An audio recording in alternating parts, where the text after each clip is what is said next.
Hola mi gente querida, ¿cómo están? ¿Cómo han pasado? Tuve un problema en mi YouTube. No sé, lo tengo que solucionar, pero igual no vamos a dejar de estudiar y pasar esto en las redes. Hoy vamos a estudiar algo muy importante y creo que es la importancia de este estudio la que las huestes de oscuridad se despiertan. El estudio bíblico se trata sobre la construcción de nuestro templo en nuestros tiempos de ahora. Es la parashá que tenemos de esta semana. Se llama Trumá, o es la porción bíblica en español la que tenemos que leer en esta semana. Y se llama Trumá o Terumá. Esa porción bíblica que hoy tenemos que estudiar es Éxodo 25 del 1 al 30. Es una porción de la Torá. Y en esto hacemos énfasis en algo que nos rodea la mente y dice, harán para mí un santuario y yo voy a morar entre ellos. Esto es una ordenanza que Dios le da a su pueblo Israel y les dice y les ordena que tienen que construir un templo para que Él pueda morar entre ellos. No dice dentro de ellos. Aquí en los estudios bíblicos de las raíces hebreas desde la profundidad del tema bíblico, es muy importante saber diferenciar cada palabra para poderle poner el sentido original y estructural de lo que realmente se quiso decir en, en el momento en que se habló en el monte del Sinaí. No en el momento en que se habló, en el momento en que el Padre habló en el monte del Sinaí. So, estas palabras que acabo de decirle están escritas en el Éxodo y como otras más. Entonces nosotros nos preguntamos, ¿cómo Dios mora con nosotros? ¿Cómo Dios mora entre nosotros? Ahí es el punto en donde vamos a estudiar. No se quede en la pregunta, en, en ese gusanito que le dice, yo quisiera saber qué pasó, papá, o qué será esto. ¿Qué? No, consulte, vaya, estudie, porque si usted no lo estudia, tal vez la persona que le quiera sacar de esa inquietud um, se lo plantee de una manera de su convicción, como lo ve o como está pasando en esos momentos, no realmente como el Padre quería decirle al pueblo de Israel. Y eso es lo más importante que nosotros tenemos que aprender ahora. Otra de las cosas que nosotros nos admiramos es que cuando Moshe recibe las instrucciones detalladas sobre cómo construir esta morada para Dios, ¿qué fue lo que le dio? ¿Qué fue, cómo le dijo que lo haga? Y después de que ya la construyó, hay otra frase de nuestro Padre que dice, poner sobre la mesa los panes de la proporción. ¿Qué quería decir con esto el Padre? Y eso es lo que vamos a estudiar. Quédate con nosotros hoy para que tú puedas aprender esta porción bíblica. Y vamos a empezar. Éxodo 25, del 1 al 27, dice, el pueblo de Israel es llamado a construir con 15 materiales. Los materiales, entre ellos estaba el oro, la plata y cobre, lana de teñida de colores azul, púrpura y rojo, lino, pelo de cabra, pieles de animales, madera, aceite de oliva, especias y piedras preciosas, con los cuales Dios le dice a Moisés, harán para mí un santuario y yo voy a morar entre ustedes. Es importante que nosotros en nuestro tiempo reconozcamos, quienes estamos instruidos y que me siguen desde hace mucho tiempo saben y ya hemos estudiado la importancia de tener un altar, un espacio para Dios dentro de su casa. Y esa es una de las principales bases para nosotros lograr tener una purificación completa. Tener un altar donde sea de respeto, donde sea el sitio que siempre el Padre cuando baje a hablar con usted, cuando usted vaya a ese sitio, Él baje y esté ahí. Que no sea transgredido, que no sea eh, profanado, que sea siempre con exaltación, con respeto, con adoración a un solo Dios. Que usted lo mantenga siempre purificado en todos los sentidos. Viajemos un poco en el tiempo.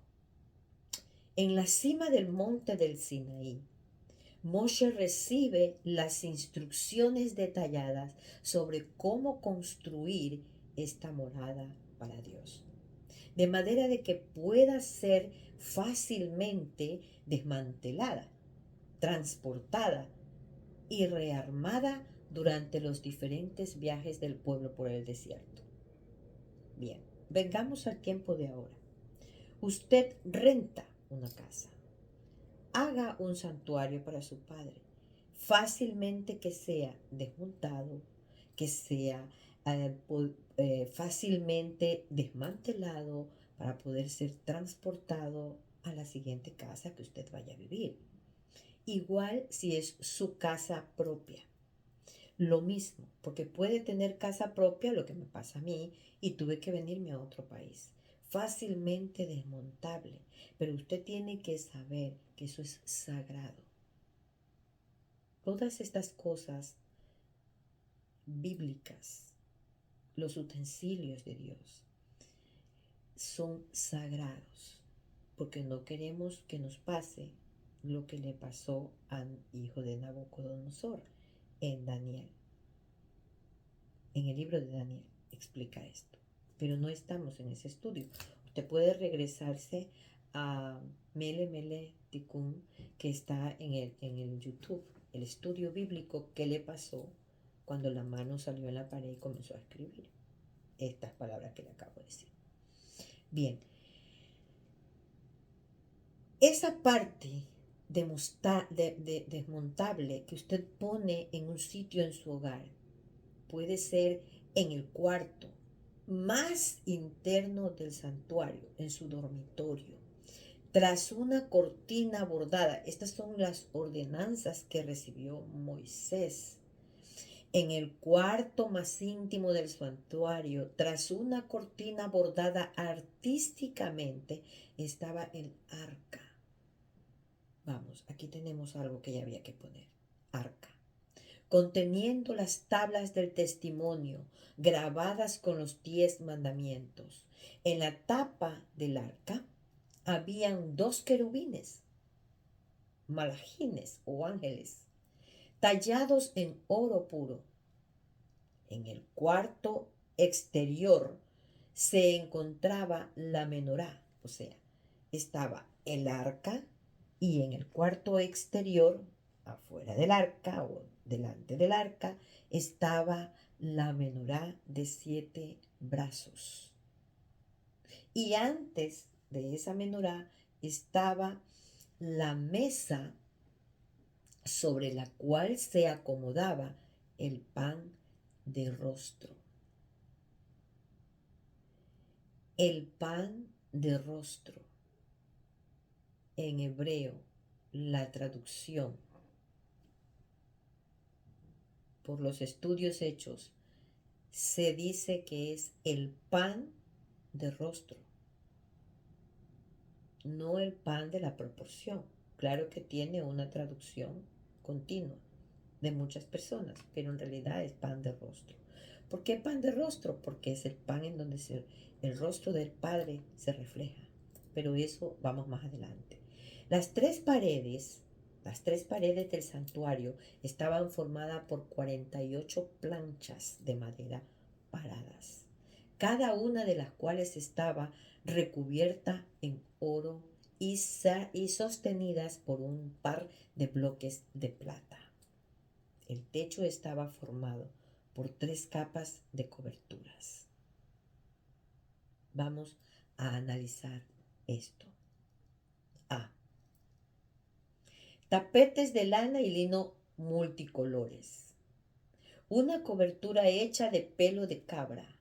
Una cobertura de pieles de carnero y tajash. En el frente del santuario había una cortina bordada sostenida por 5 postes. ¿Usted se imagina la belleza que era eso? Una serie de cortinas de lino soportadas por 60 postes de madera con ganchos de plata rodeaban el santuario y el arca de cobre que se encontraba a su frente. La cortina estaba reforzada por estacas de cobre. Esa fue la ordenanza que el Padre le dio a Moisés en el monte del Sinaí. Si Moisés hacía eso, entonces el Padre moraba entre ellos. Ahora nosotros, en nuestra descendencia, después de 5.783 años de ese evento, se ha dilatado tanto esa enseñanza que ya pronto dejará de tener hasta la importancia cuando uno la lee. Pero si nosotros retomamos esas ordenanzas y esos preceptos, obviamente que nuestro Padre volverá a bajar y a morar entre nosotros. Y la importancia que se tiene de que usted que usted haga un altar para que el Padre baje. Cada que usted vaya a ese santuario, su Padre estará ahí. Una serie de cortinas habían bordadas con pinturas. ¿De dónde sacaron todo eso? De la creación de Dios. ¿Y cómo Dios mora entre nosotros? ¿Cómo? Dios comenzó sus instrucciones con respecto al tabernáculo, listando los materiales necesarios para su construcción y definiendo también su propósito. Deben hacer para mí un santuario y moraré entre ellos. Éxodo 25:8. Claramente nos dice, no en él, sino entre ellos. Dios nos dijo que hagamos un santuario para que Él pueda morar entre nosotros. Hay 3 tipos de santuarios incluidos en este mandamiento. El tabernáculo físico, que generalmente en ese tiempo los judíos construyeron en el desierto. El santuario interno personal que cada uno de nosotros debe construir de nuestras vidas y esferas de influencias en el mundo. Y finalmente, el mundo en general que debemos transformar en la casa de Dios. Algo que en estos tiempos se ha perdido. En el video anterior te hablé sobre la Trinidad, no lo tripartito. 3 partes hacen una deidad, un Dios que no es nuestro Dios. Pero la Trinidad siempre tiene que estar junta. Entonces, nosotros tenemos que no solamente armar un altar en tu casa físicamente y ahí está, y ya lo armé, y ya está listo, y ya compré la menorá, y ya le puse las velas, y ya le puse los candelabros, y ya le puse el arca del pacto, y ya está mi Biblia ahí, y ahí se empolva y pasa el tiempo.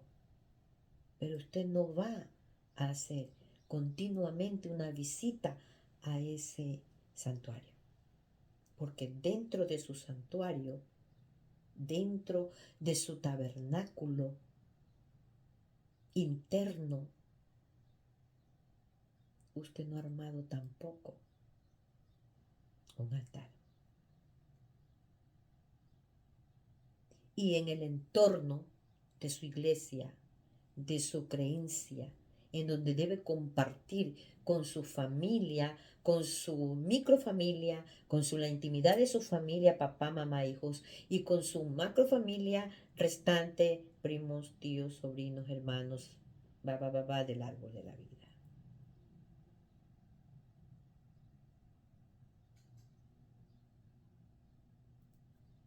Ese es el estudio del Terumá de este año 5783, años desde que se dio ese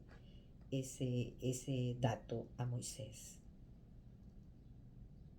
El pueblo de Israel es llamado a construir con, con los materiales que se necesitaban para hacer ese tabernáculo.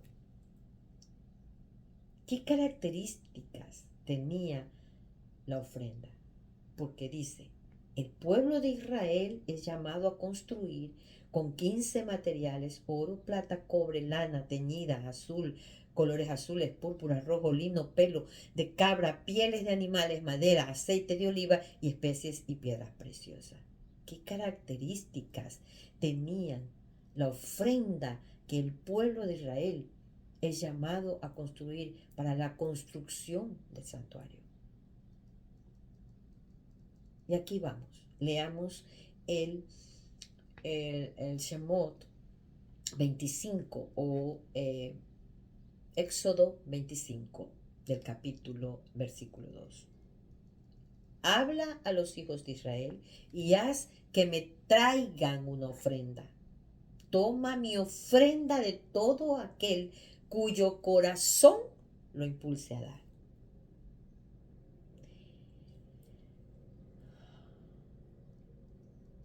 Aquí tengo que hacer una pausa para analizar. Si tú no tienes en tu corazón el sentir del propósito en tu vida, de tener un Dios a quien alabar, de tener un espacio donde exaltar, darle respeto a esos minutos, a esa hora, a ese día de tu vida, en cualquiera que sea la fecha que toque, según la petición del Padre que la hagamos, o que en tu corazón estés concripto y humillado a la hora de ir a ese altar. De nada sirve que usted haga, ni con oro, ni con plata, ni con su corazón, si no tiene el oro y la plata. Porque no necesariamente tiene que decir, bueno, yo soy pobrecita, no tengo dinero, no tengo oro, no tengo plata y no puedo construir. No. Lo que está en su corazón, esa es una ofrenda para su Padre. Habla a los hijos de Israel y haz que me traigan una ofrenda. Toma mi ofrenda de todos, porque él estaba pidiendo una ofrenda para él, no para su iglesia física en la tierra, no para que maneje el dinero el sacerdote, no para que sea mandado a Roma y lo tengan allá, no para el pastor. Era una ofrenda para el Padre, o sea, para embellecer el sitio o armar y construir el sitio donde él iba a morar entre nosotros, entre nuestros ancestros, pues, en ese tiempo. Y él habla incluso y dice, toma mi ofrenda de todos, aquel cuyo corazón lo impulse a dar. Nunca dijo es equitativo, todo el mundo tiene que dar lo mismo. No dijo él, impónele no, lo que en su corazón está. Si usted tiene un corazón realmente que quiere hacer un altar en su casa, usted lo va a hacer de su corazón y lo va a dar. Aparece aquí por primera vez la palabra ofrenda voluntaria que cada uno tenía que dar en forma personal. No hay aquí una ofrenda colectiva, homogénea o igual para todos. Cada uno debía hacer el examen de conciencia personal que determine cuánto está dispuesto a dar para la construcción del lugar más sagrado en el cual se guardarán las tablas de la ley. En dicha evaluación no dependía de la clase social o de la riqueza de cada uno que había traído de Egipto, sino del grado de importancia personal enteramente subjetiva e intransferible que cada uno de los componentes del pueblo de Israel le daba al santuario. Entonces, aprendemos aquí que numerosos elementos que nos permitirán entender los fundamentos de la construcción personal que cada uno de nosotros debemos entregar para sostener nuestras creencias y sus instrucciones. Porque eso no es obligado, es personal. Se nos pide de forma personal una evaluación a conciencia que implica revisar constantemente cuál es mi compromiso con la causa. ¿Cuál es mi compromiso con el Dios que me lo da todo?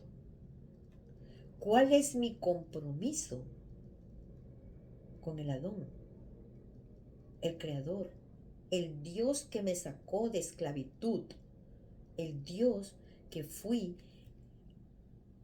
a llorarle de que me saque de una opresión? ¿Cuál?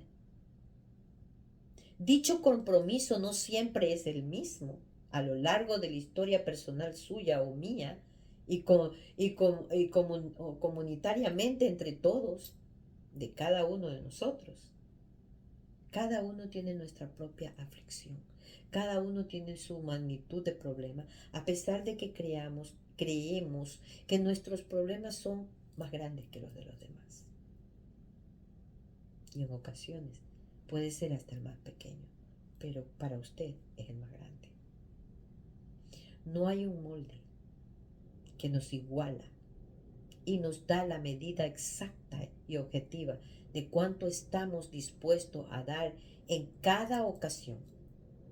Nos permite evaluar cómo crecimos o no en el apego a nuestras creencias y convicciones. Entonces usted decide el aspecto de la construcción material que usted decida y que está ligado indefectiblemente con nuestra relación profunda y significativa con nuestro Dios. Que nos impulsa esto a demostrar con hechos y no solo con palabras el grado de apego actual a nuestra esencia, a nuestro estudio, a nuestro linaje, a nuestra descendencia, de dónde venimos. Reafirmar la actualidad del compromiso nos indica que no hay una religión histórica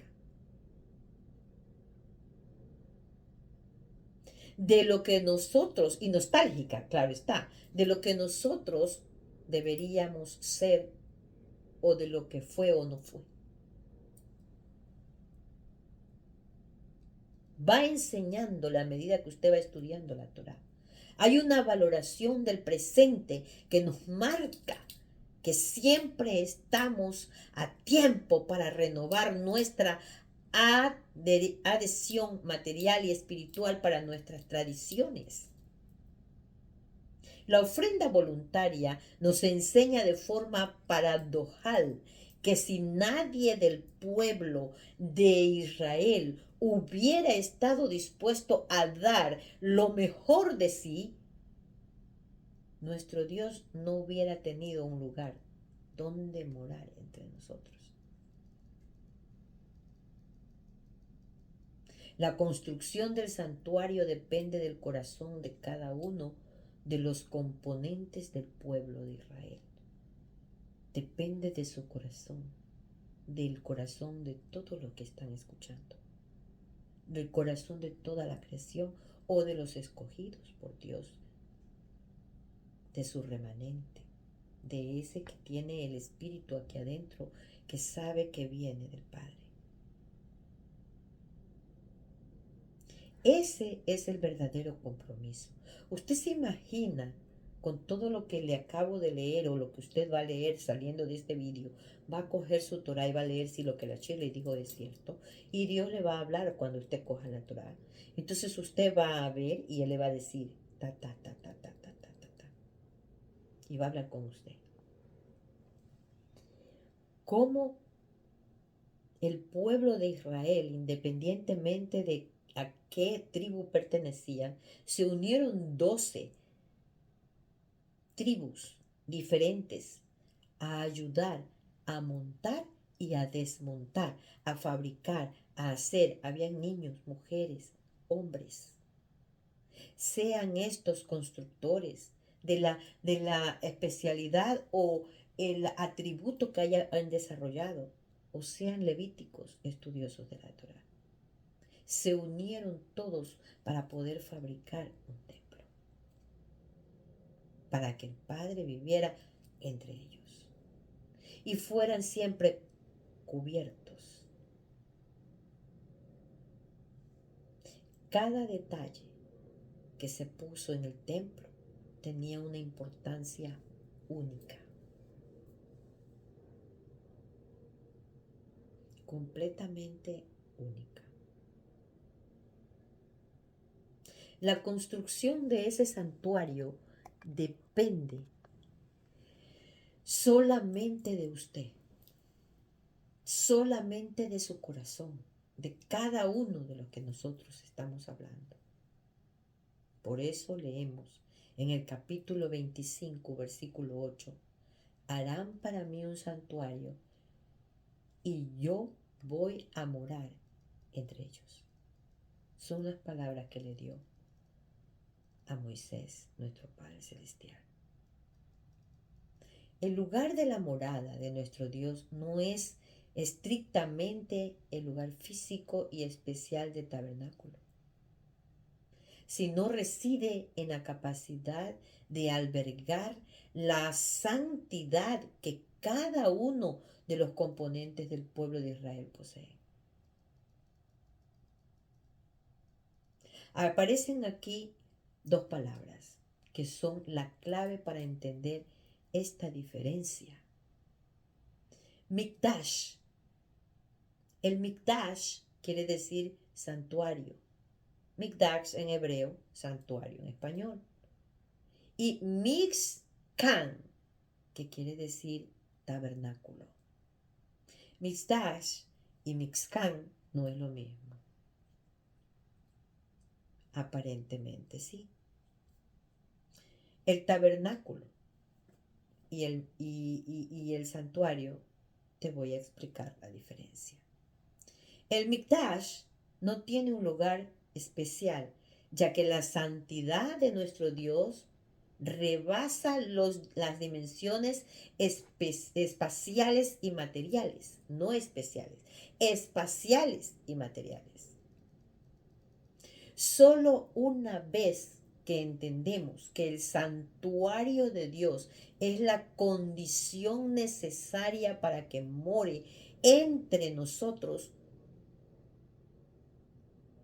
aparecen las instrucciones para la construcción del tabernáculo, que si posee características físicas y especiales muy detalladas. Yo quiero hacer un altar, pero si usted no tiene su santuario aquí adentro y ha leído y le ha llegado a usted a su corazón hacer un espacio para que el Padre more entre usted y sus hijos y su esposo, entonces no tiene el tabernáculo, porque no lo va a construir nunca, físicamente.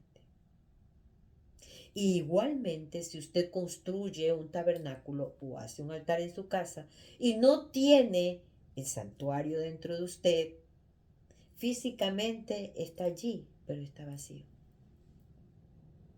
Sin visita, sin oración, sin ir, sin relación. No hay una relación íntima con su Padre. Solo una vez que nosotros entendemos que el santuario de Dios es la condición necesaria para que more entre nosotros, aparecen las instrucciones para la construcción del tabernáculo,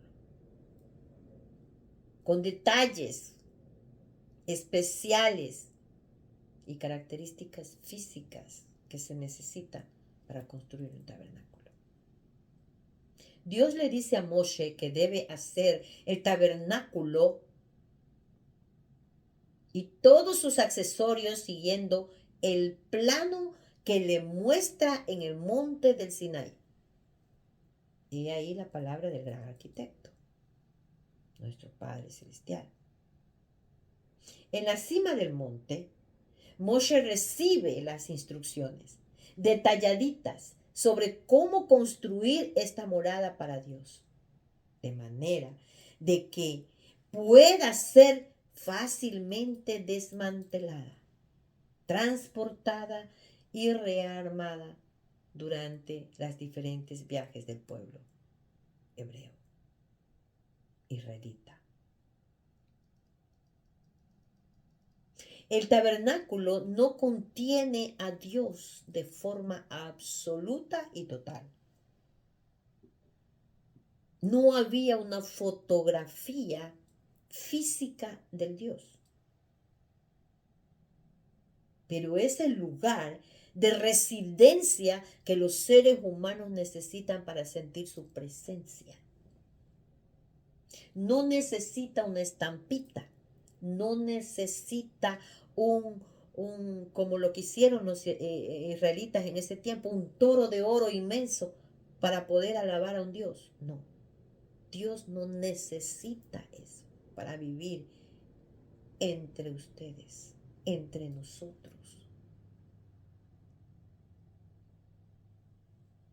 La necesidad de los hombres de concretar en símbolos palpables el abstracto de la presencia divina se nos muestra aquí con toda claridad que no es necesario.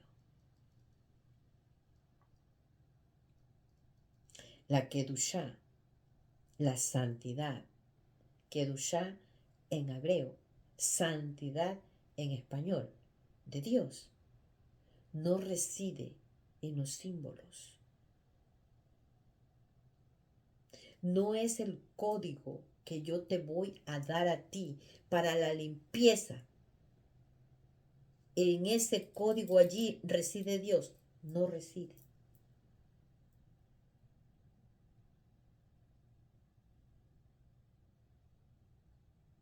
No reside en los símbolos, en la simbología de tu ducha, de tu baño, de poner las hierbas en una olla, de coger las cosas, lo que vamos a hacer.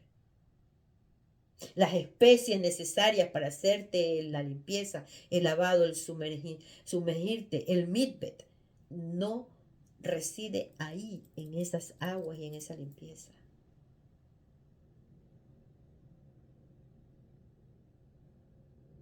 no reside en la billetera poner el pañuelito que viene del agua del mal muerto y el aceite del no sé qué.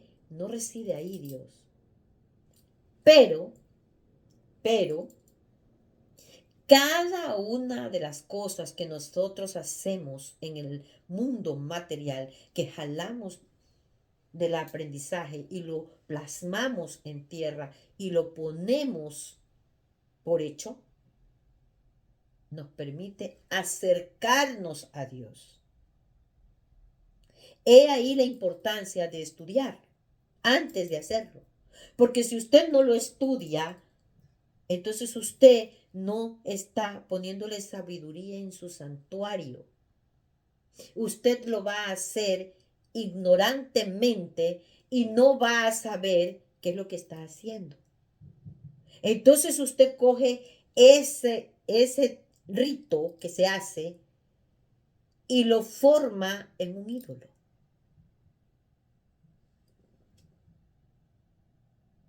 Idolatría viene de allí.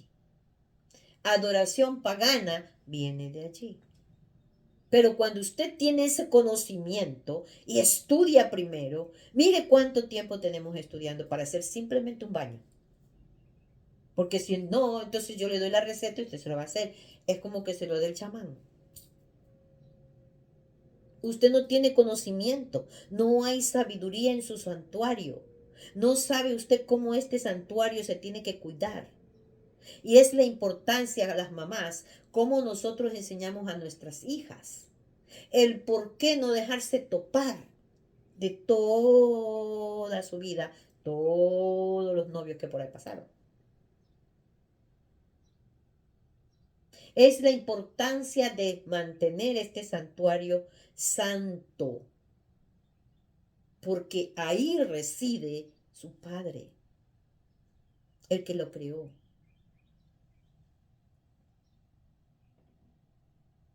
No es el símbolo. Cuando leemos nuestra Torá, nos revestimos del talí, el manto, o nos ponemos los tefilín, los hombres. Sentimos su presencia. Cuando voy a mi altar y voy a leer mis libros delante de él, a repetir las oraciones que usted dice que también son repetitivas como la Iglesia Católica, que hay una gran diferencia en los dos tipos de oración. Las oraciones que nosotros hacemos están plasmadas en la Torá. Fueron dadas en muchas ocasiones por malajines o ángeles que les dieron a los personajes que están escritos en la Torá cuando estaban en un momento de aflicción. Y buscamos ese momento de aflicción que nosotros tenemos ahora, la similitud en la Torá de ese momento que pasó el fulano o el sultano que está en la Torá, sea el profeta o sea el nombrado en la Torá, un siervo de Dios, o sea un apóstol o un seguidor del Padre, o cualquier otro que tampoco pertenecía al pueblo de Israel, que era como Pablo, por ejemplo, que era un cobrador de impuestos, un perseguidor de los apóstoles de Yeshua, y es transformado, porque empieza a mirar, hace sus oraciones que los ángeles le dijeron que haga. Entonces nuestro sentido, ese espíritu divino, nos lleva a mirar, a leer, a absorber la oración que hizo ese fulano para su posición o para su momento de aflicción, que es similar a la que yo estoy pasando ahora. Entonces la rescato y la plasmo en mi santuario, en mi vida de ahora. Después de 4.000, 5.000, 3.000, los años que hayan pasado el personaje.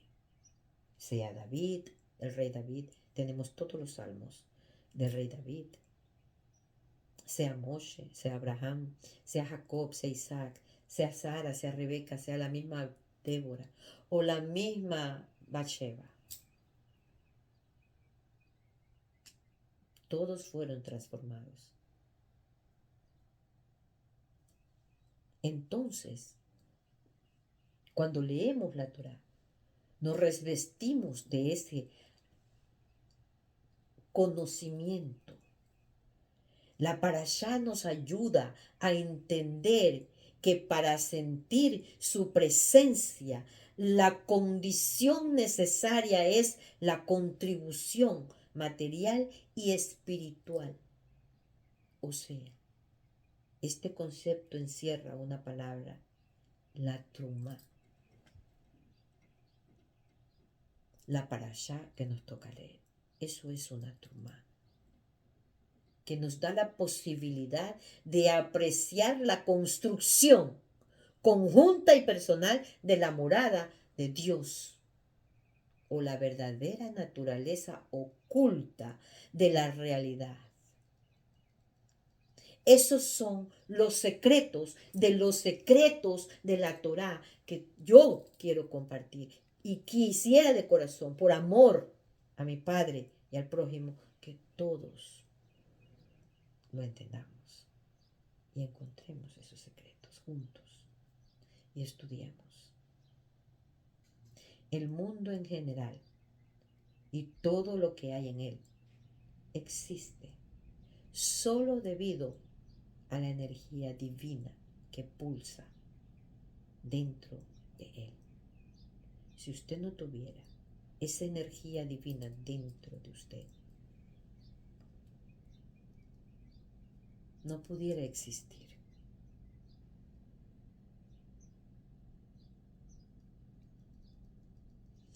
Por lo que para convertirlo en un lugar donde more nuestro Padre,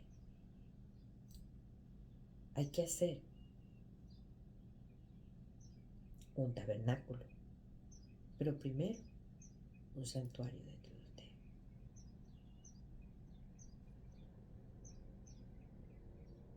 He ahí un paso más para llegar al mikveh, a la limpieza. Pero hay algo más, porque no solamente pidió que se construya el templo, el tabernáculo, sino que les pidió poner sobre la mesa los panes de la proporción. Éxodo 25, 23 al 30.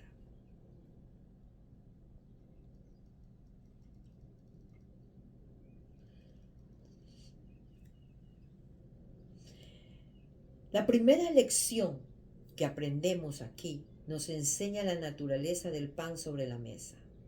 Esto lo sabemos con la mejor autoridad. Era un símbolo de Cristo. Jesús nos enseñó esto clara y claramente cuando dijo: yo soy el pan de la vida. Ese pan sobre la mesa apunta a Yeshua. Cuán apto era un tipo o emblema de él. El pan era una sustancia preparada, una sustancia compuesta, una sustancia necesaria, tan adecuado como necesario.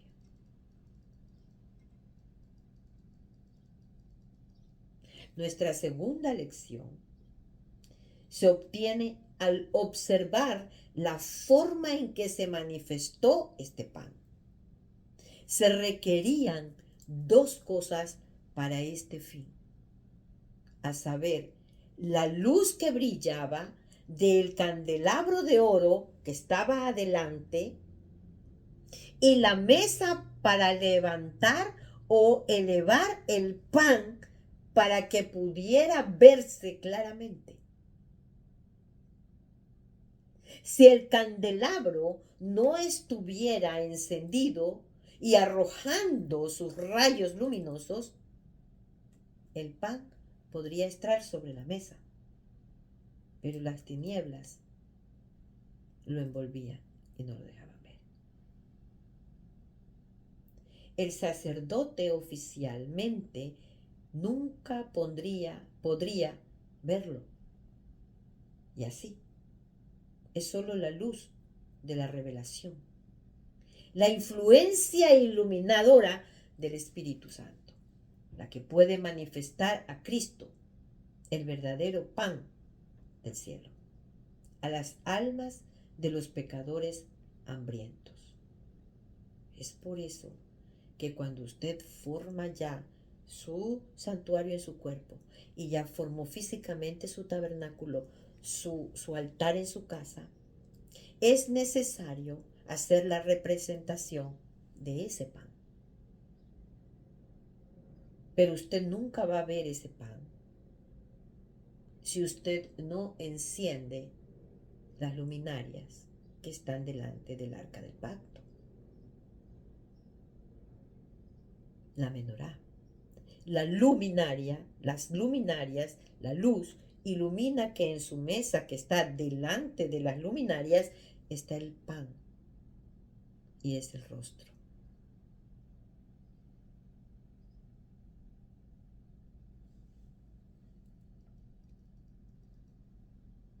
Y hay una tercera experiencia sobre esta frase. La lección número 3. Esta nos enseña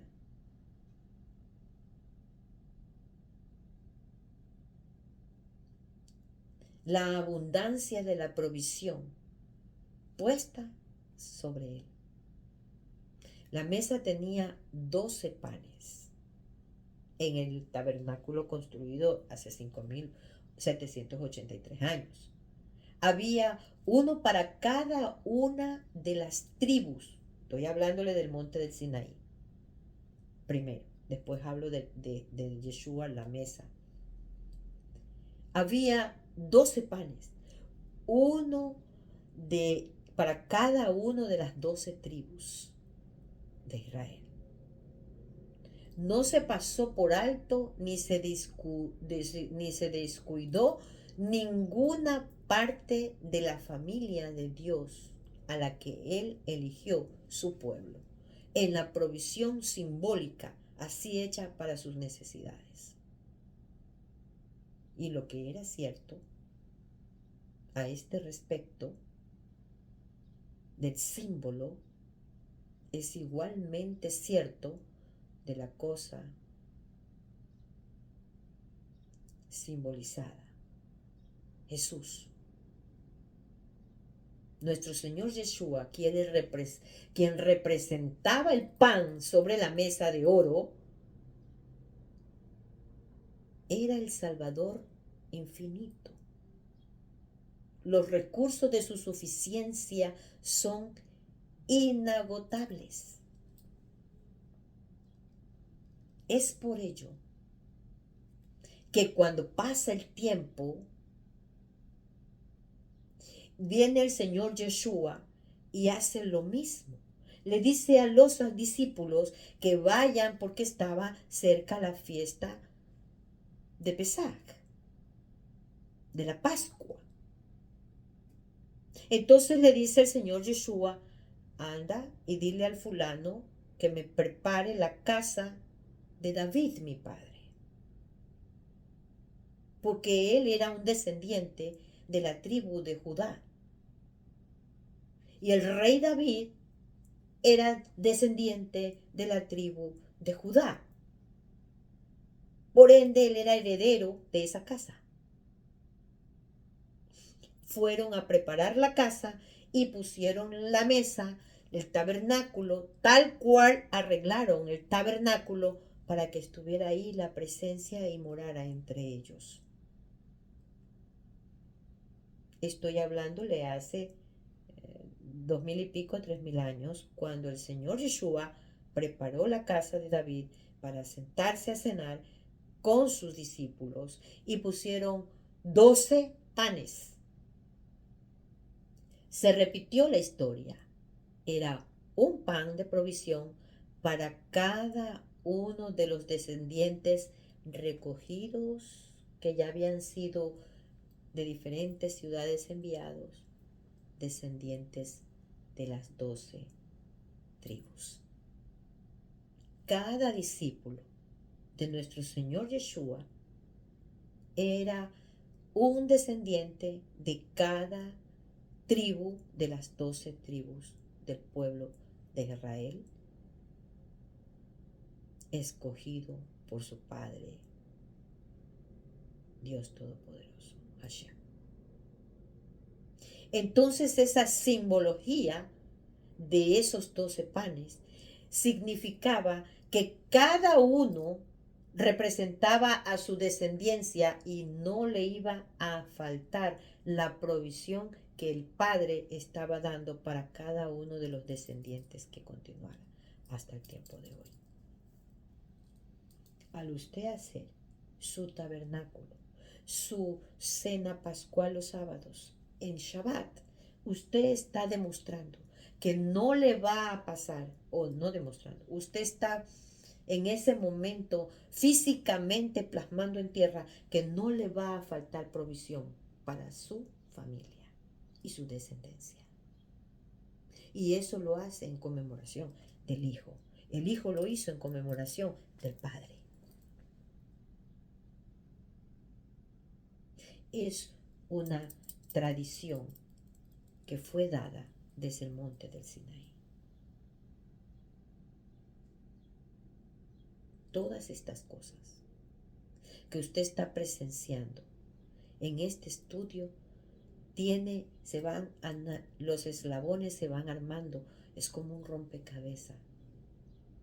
Ahora usted lo hace en su casa, con conciencia y con conocimiento, con santidad y con sabiduría, al hacer físicamente, plasmar en su casa el tabernáculo.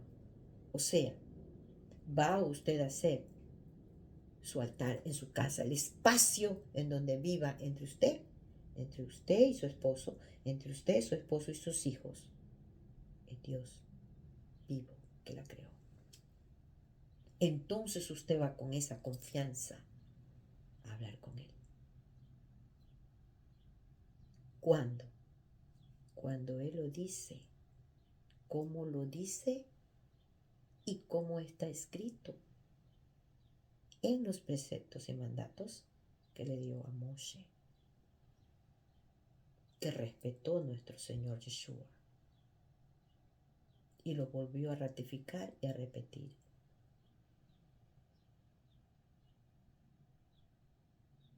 Con un cuerpo incorruptible ya se sentó a cenar con sus discípulos.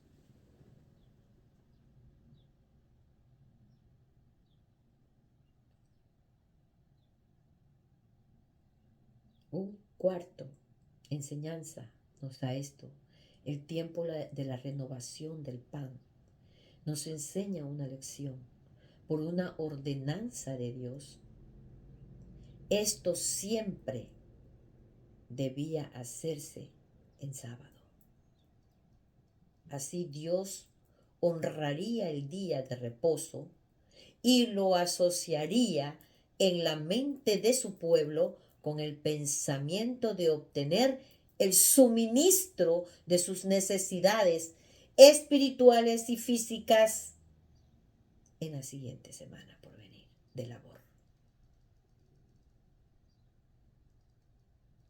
Y eso es lo que nosotros hacemos cada sábado en Shabbat. Damos las gracias por una semana que culminó con aflicción, con felicidad, con alegría, aunque hayamos llorado, pidiendo una renovación de una nueva semana llena de bendiciones, de porción, de santidad, de alegría, bienestar en el trabajo, en la vida material, en la vida matrimonial, en la vida de madre, en la vida de hermano, en la vida de familia, en la vida de amigo, en la vida de compañeros de trabajo, en el entorno que vivimos. Y ratificamos la presencia del Padre en nuestras vidas. Entonces se activan los melajines, los ángeles del Eterno, y ministran su hogar, ministra lo que viene, ministra la provisión económica para su casa.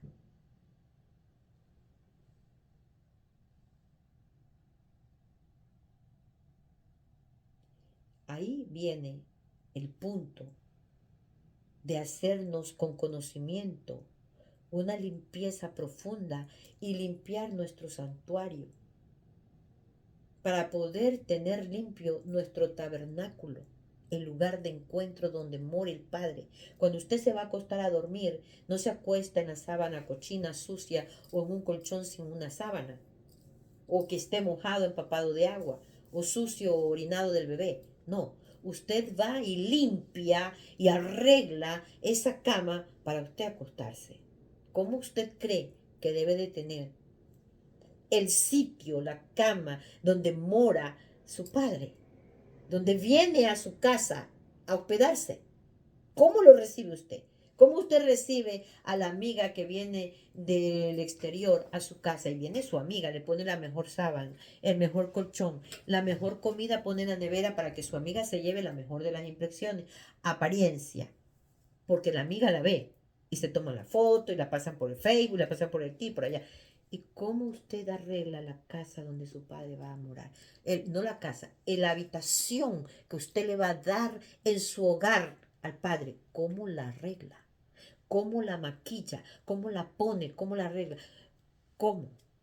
Para sentirse orgullosa y tomarle una foto y pasarla por las redes sociales. Porque ese es el espacio de mi padre, donde tengo la intimidad con él. Debe de estar de lo mejor que está a mi alcance darlo. Ese es nuestro nuevo conocimiento para formar nuestro altar. Ahora vamos a la sexta y última lección de la cubierta de incienso que vemos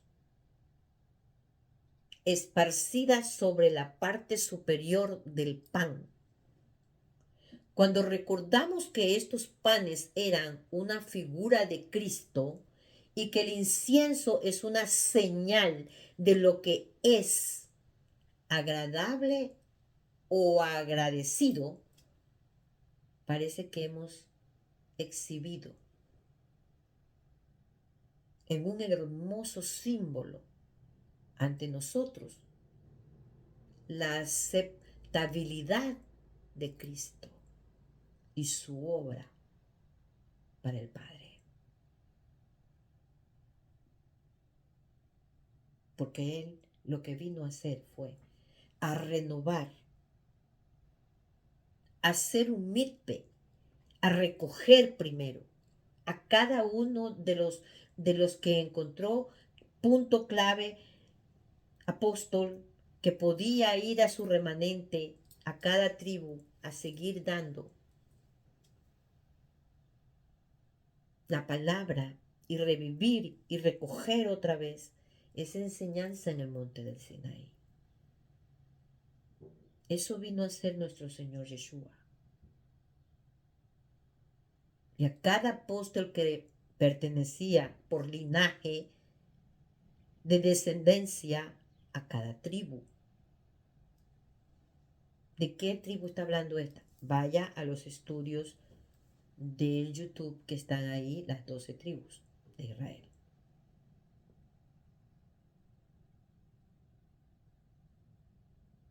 Eso era lo que tenía que hacer nuestro Señor Yeshua.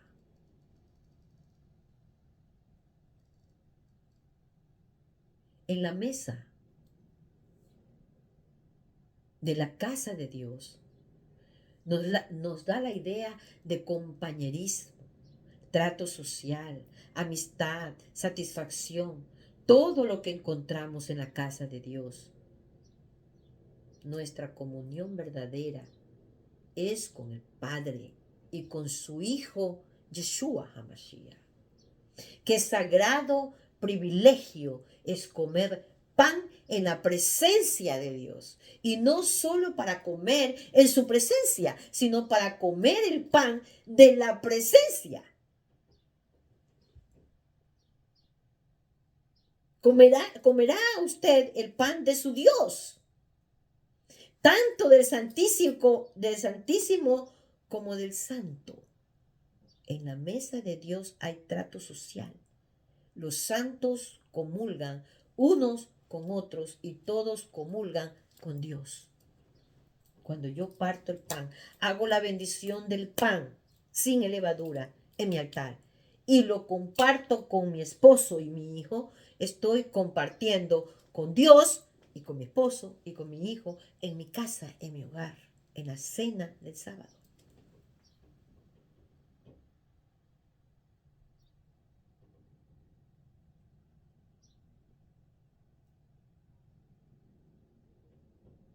Todos somos partícipes de ese único pan. Dulce es el trato de Dios con su pueblo en la mesa de su gracia. Es una prueba de amistad. He comido mi pan con mi miel. Se le pone mielcita. He bebido mi vino con mi leche.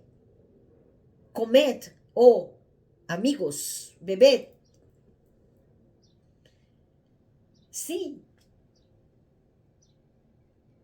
bebé en abundancia, oh amado.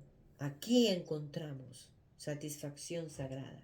Bendeciré abundantemente su provisión, su economía. A sus pobres saciaré de pan, su canasta familiar. Serán saciados abundantemente de la grosura de tu casa. Tener un lugar seguro para ti. Los mansos comerán y se saciarán. Aderezas mesa delante de mí en presencia de mis enemigos. Protección para aquel que te quiera hacer daño o sea piedra de tropiezo. Unges mi cabeza con aceite, mi copa rebosa. No hay límite donde Dios es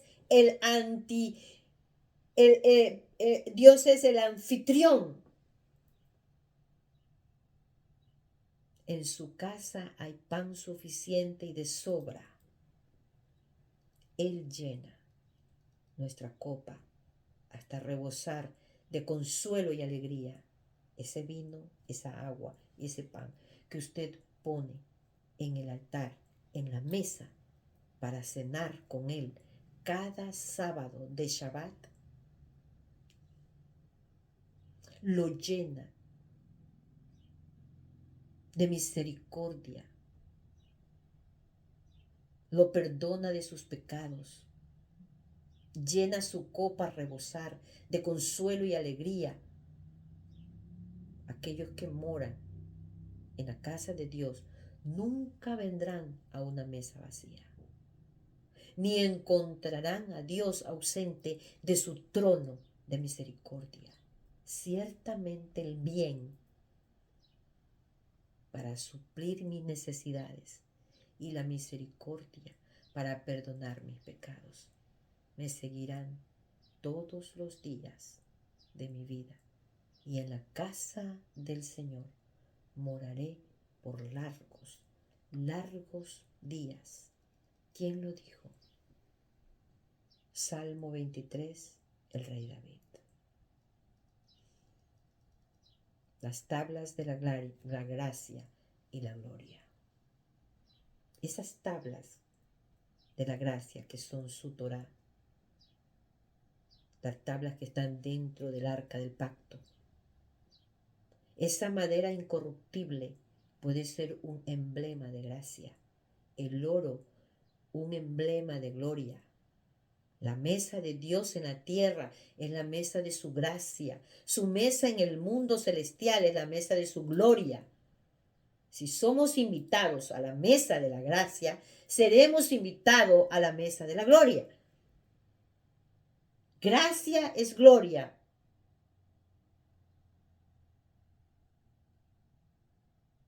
La gloria es la gracia perfeccionada.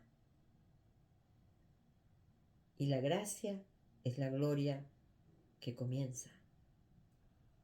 La gracia es la prenda de nuestra herencia y la gloria es la posesión de la herencia. Por gracia estamos preparados para la gloria, cuando se complete la obra de la gracia. Oiremos la bienvenida. Sube más alto por fe. Nos sentamos a la mesa de la gracia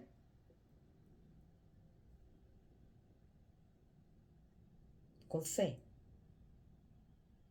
En la mesa de la gloria, la fe se cambiará en vista. Ambas mesas están amuebladas con la misma disposición. Cristo, el verdadero pan de vida, es el alimento espiritual del creyente de la tierra. Y el cielo comeremos el mismo divino pan celestial, el pan de Dios. Es el alimento de la vida espiritual y es el gozo de la vida eterna.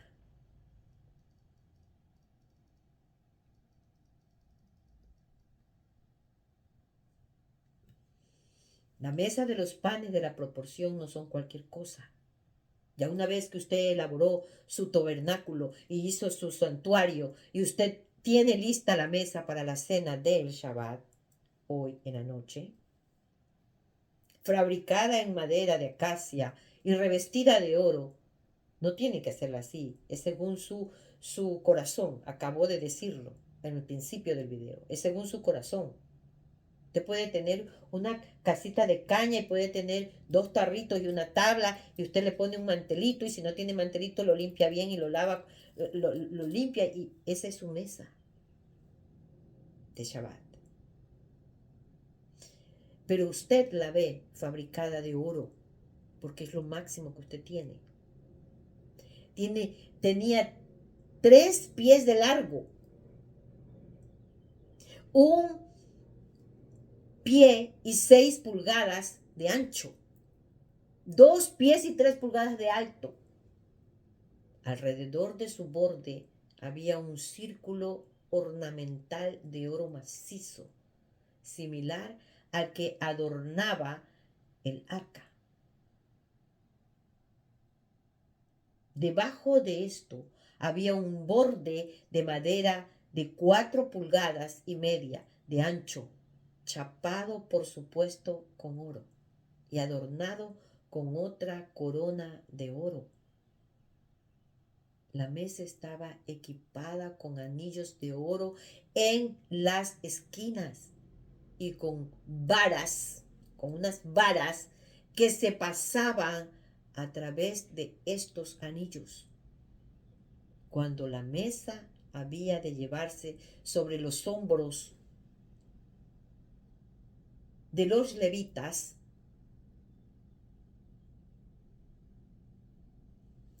pero que se equipaban cuando el tabernáculo se había erigido en un campamento nuevo y los portadores habían depositado su carga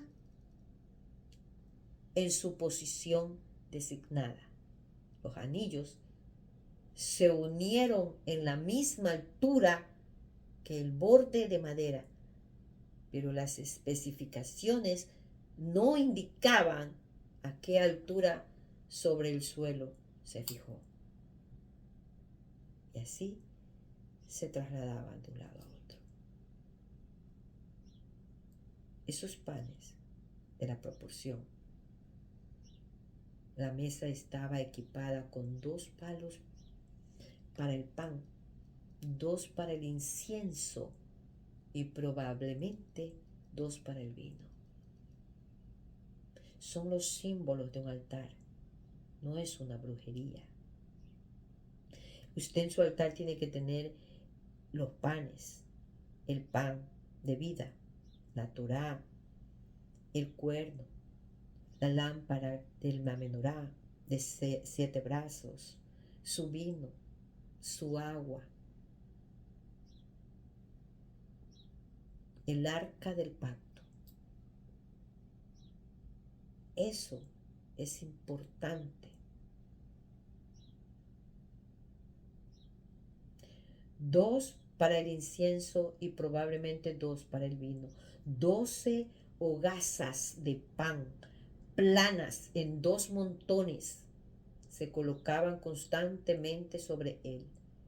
Se traían hogazas frescas cada sábado, y las hogazas que se retiraban se las comían solo los sacerdotes.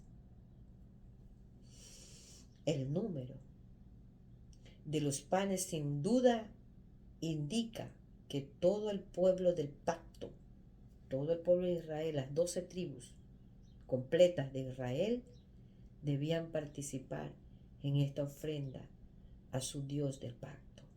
En la parte superior de cada pila había un plato de incienso y cerca copas de vino, como parece probable por la descripción de los platos como adecuados para servir. Éxodo 25, 29. La Septuaginta, las llamas, las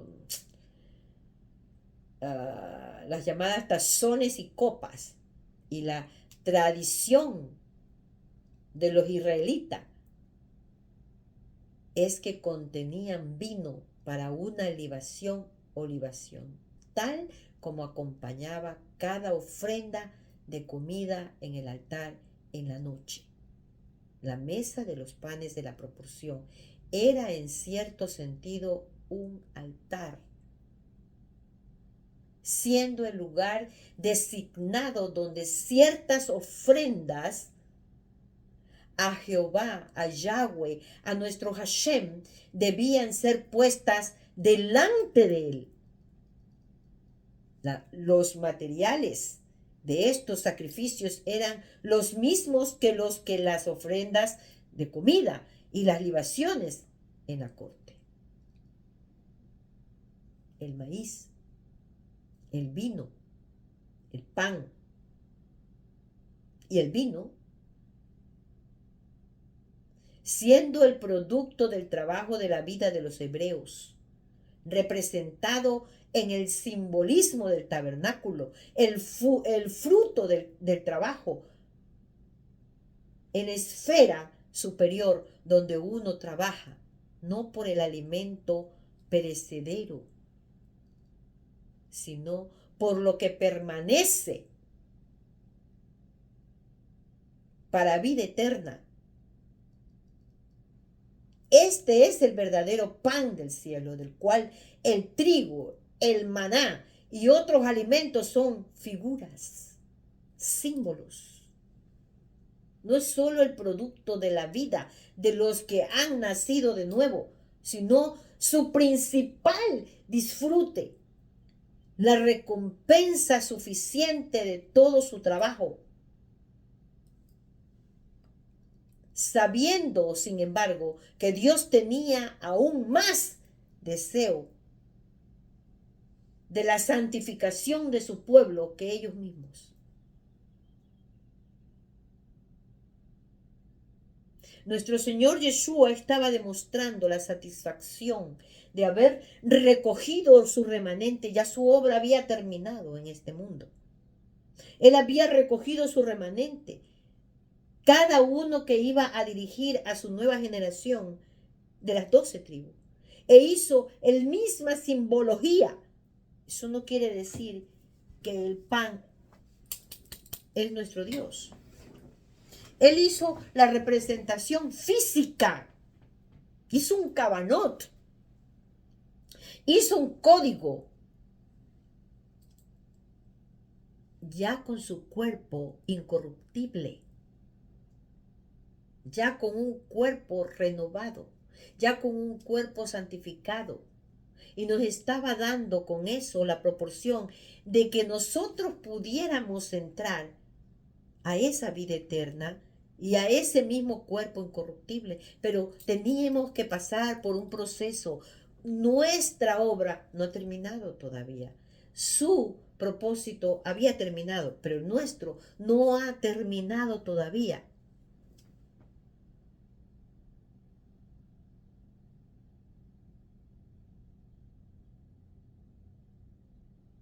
El pueblo israelita y sus descendientes, lo que desean ese pueblo es que goce con ellos de los frutos de esta agricultura espiritual que nos ha sido dada a cada uno de los siervos, de los utensilios escogidos por el Señor, nuestro Padre Hashem, a los descendientes de esas 12 tribus. Es esta comunión de Dios con su pueblo en el disfrute de su santificación lo que representa el pan de la proporción.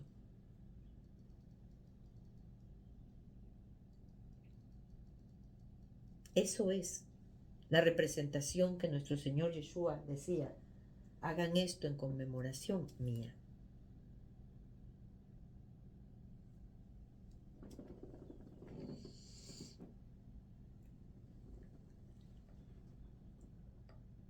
¿Y cuál era la importancia de la mesa de oro? ¿Qué nos señala la mesa de oro? Nos señala la abundancia de la provisión de las cosas buenas, preparadas en el templo celestial para todo aquello a quienes Cristo hará reyes y sacerdotes para Dios para siempre. Allí está puesta una mesa delante de su faz, que continuamente está provista de vino bueno y maná celestial, con los cuales los redimidos del Señor serán refrescados y alegrados en tu presencia. Hay plenitud de gozo. A tu diestra hay delicias para siempre. Otra frase dicha por nuestro rey David. Esa es la importancia por la cual nosotros debemos de limpiarnos y hacerlo y hacer nuestro altar. Y la importancia de que debe de ser, de qué material, del esfuerzo que nosotros hacemos. Dios nos da un trabajo. Nosotros recibimos 10 pesos por ese trabajo, $10 por ese trabajo. Nosotros de corazón, ¿cuánto podemos aportar en darle una ofrenda al Padre? Pues no sé, tengo que vivir, entonces voy a poner de $1 y ya del dólar. Entonces busco a mi nivel una tienda de $1 y voy a ir comprando cada vez que me paga, cada vez que viene una porción a mí. Yo hago una inversión para mi altar. Así funciona. Era todo ese oro, toda esa plata, todo eso que se fabricaba en el templo, era producto de la obra de las manos del pueblo de Israel. Usted trabaja, es producto, lo que recibe su cheque es producto de sus manos. De ahí saque para hacer su altar, para estudiar. Compre un libro, compre una Biblia, ponga el internet a su teléfono, el teléfono vaya al buscador directamente a una Torah, no a lo que piensa la chila, lo que piensa el fulano, lo que piensa el sultano. Usted de aquí, usted se va a ir a estudiar Éxodo 24 del 1 al 30, se lo va a ir a estudiar, lo va a ir a leer y va a entender, porque lo va a ir a leer con una nueva visión. No deje que se le pase el tiempo. Vaya ahora que tiene la enseñanza fresquita. Coja, abra la Torá y lea. Entonces se le va a ser explicado y Dios, nuestro Señor Yeshua, se sentará a su diestra y comenzará a él a darle y a estudiarle y darle poco a poco su estudio que necesita. Y ese alimento, usted va alimentando su espíritu, va alimentándolo, poniéndolo más fuerte para que protege su alma. Lo que nosotros vamos a hacer simplemente es algo simbólico, de reconocimiento por una ordenanza del Padre que nos va a ayudar a santificar nuestro santuario, para que pueda nuestro espíritu darnos cada día más la posibilidad de poder tener un trabajito, mejorar la parte económica, mejorar la parte de salud y poder nosotros con el producto de esa sanidad y esa santidad poder dar la ofrenda para un altar y entrar en presencia de él. Ahí se activan protección, ángeles, dinero, fortuna, estabilidad, economía, salud, etcétera, etcétera.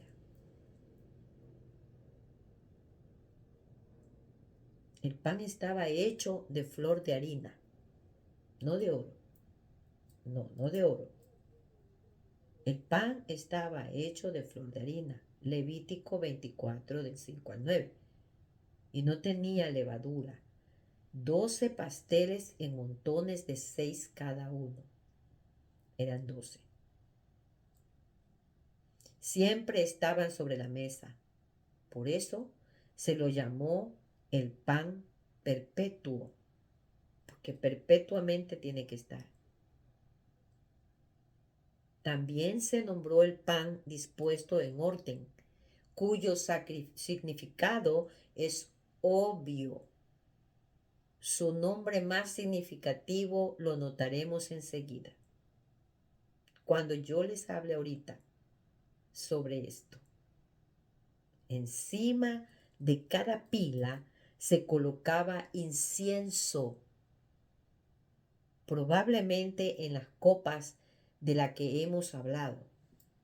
Algunos piensan que este incienso se quemaba una vez por semana, cuando se renovaba el pan, y por otros que siempre estuvo ardiendo, lo cual no parece muy probable, ya que la cantidad consumida sería muy grande, pero puede haber habido algún medio por el cual se consumió muy lentamente y se mantuvo siempre ardiendo. En ese caso, el lugar santo sería siempre fragante. El pan se llamaba el pan de la proporción, en hebreo pan de rostro, o pan de la presencia, porque estaba delante del símbolo de la presencia de Dios. El velo solo se interponía, el pan se renovaba cada sábado, cada Shabbat, con hogazas frescas. Los que se quitaban pertenecían a los sacerdotes y solo ellos podían comerlos. Y en el lugar santo y en nuestro otro lugar se quedaban. Todas las ofrendas de acción de gracia eran sagradas. Esto lo era de manera peculiar. Es santísima para él, para nuestro Padre. Las ofrendas encendidas. Levítico 24:9. Solo los panes de la proporción y las ofrendas de incienso se presentaban en el lugar santo. Todas las demás ofrendas fueron traídas al altar de bronce en el atrio. Las ceremonias relacionadas con todos los sacrificios pronto terminaron, excepto en el caso del pan de la proporción, que era una ofrenda incesable, y pan estaba siempre sobre la mesa delante del Señor.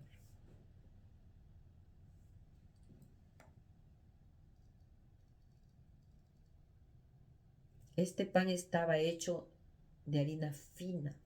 La harina fina es pan de maíz que ha sido machacado hasta que esté suave y parejo. Cristo, nuestro Señor Yeshua, es el grano de pan machacado. Lo golpearon, lo machacaron. Es una representación. Y en él no hay esperanza ni desigualdad. No esperanza, asperezas. Y en él no hay asperezas ni designación, perdón, ni desigualdad. En nosotros hay mucho desnivel. Somos suaves y tersos un día y cambiantes y ásperos al día siguiente. O de momento estamos muy cariñosos, amándonos entre nosotros con el esposo, y de repente se volvió un ogro en el esposo o la esposa y salimos peleando. Pero no fue así con Cristo. Las circunstancias en las que fue colocado siempre cambiaban, pero él permaneció siempre igual, inalterable e inmutable. La levadura es el emblema del mal. El ego es una cosa corrupta y corruptora.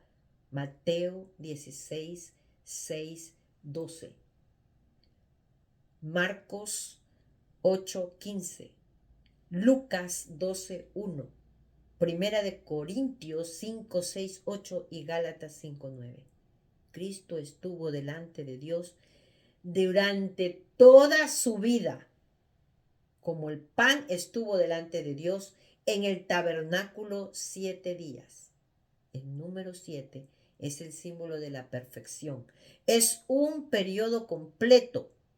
¿Cuánto más nosotros, imperfectos, debemos de estar frente a la presencia del altar que usted haga? Todos los días. Y así como Dios no descubrió levadura en el pan durante el tiempo que estuvo delante de él en la mesa, tampoco encontró maldad en Jesús durante su vida en la tierra. Y como el pan se tomaba de la mesa y se daba a los sacerdotes, así Cristo se da a los santos, a los sacerdotes espirituales, para que vivan de él. A mí, a usted que está estudiando la Torá, a todo aquel que lo busque. Él es nuestro alimento, nuestro pan de cada día.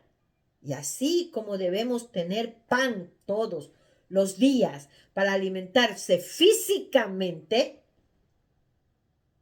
en nuestras mesas, cualquier otra comida dulce o salada que podamos tener al lado, así debemos tener a Cristo para alimentarnos todos los días. Podemos tener muchas otras cosas y muchos otros amigos, pero no debemos prescindir de nuestro Señor Yeshua.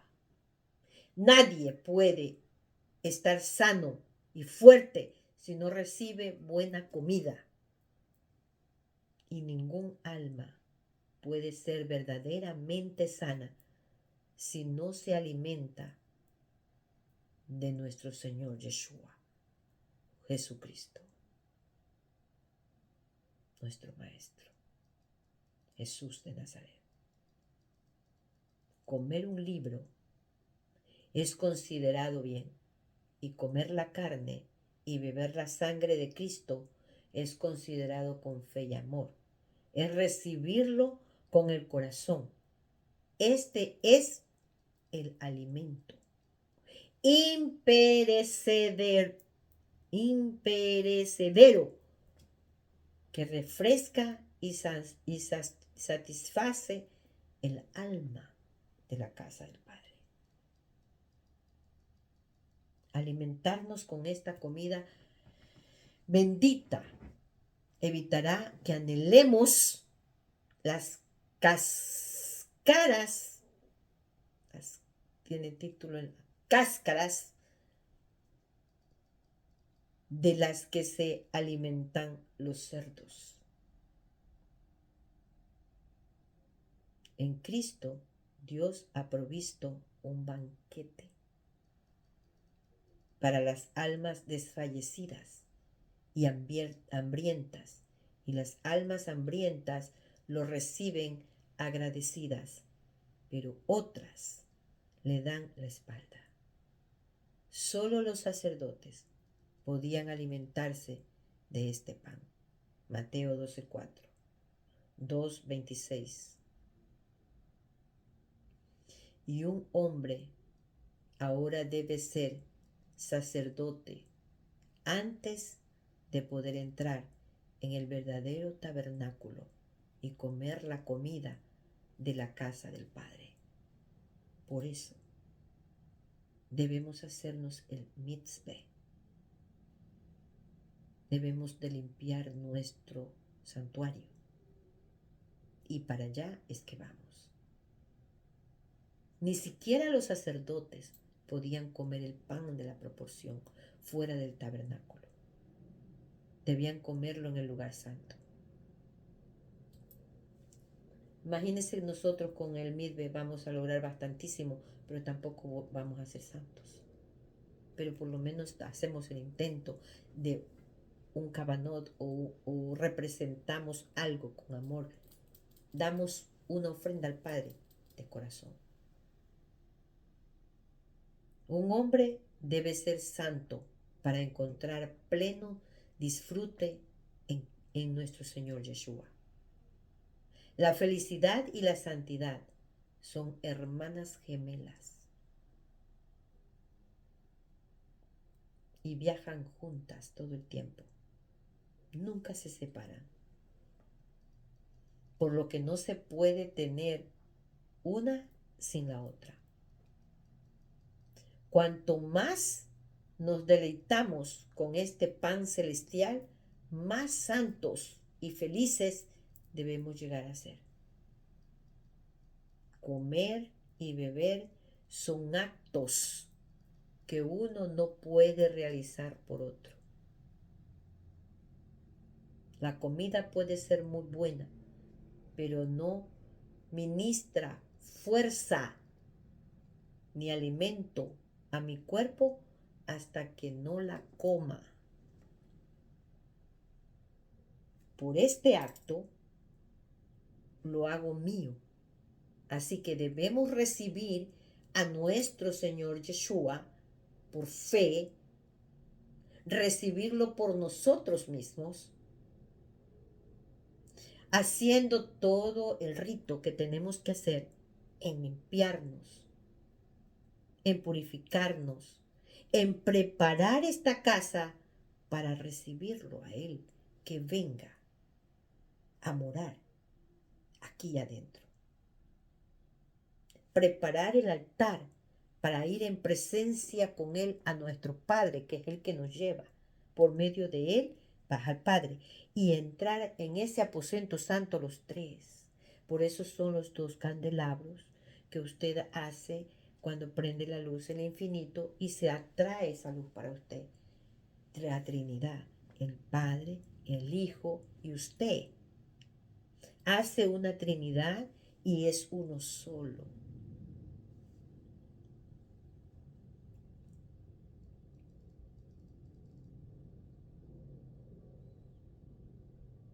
Cuando nosotros logremos ese camino, hemos llegado a nuestro propósito. No importa cuánto nos tome un propósito, tenemos que luchar e ir en el camino de ese propósito día con día. Es por eso que esta persona va a la presencia de su Padre cada sábado. El mundo se paraliza para mí. No me importa lo demás, no interesa lo demás. Yo estoy con mi Padre y eso es sagrado. Tengo la convicción que es sagrado. No importa quién me llame, quién necesite de mí. No estoy para nadie, ese día es para mi Padre, pero no todos lo entendemos así. Cuando usted lo llegue a entender así, cuando usted le dé ese valor a su Padre, entonces Él lo hará caminar por los caminos de la felicidad, la alegría, y le dará larga vida. Salmo 23. Siempre estará cubierto con Él. Salmo 91. Y Él habitará en su hogar, en su casa, en su templo, en su tabernáculo, en su santuario y su iglesia. Usted, Él y su Señor Yeshua, que es su maestro, el que la va a guiar, el que la va a seguir. Pero para eso tiene que tener un corazón firme para poderle dar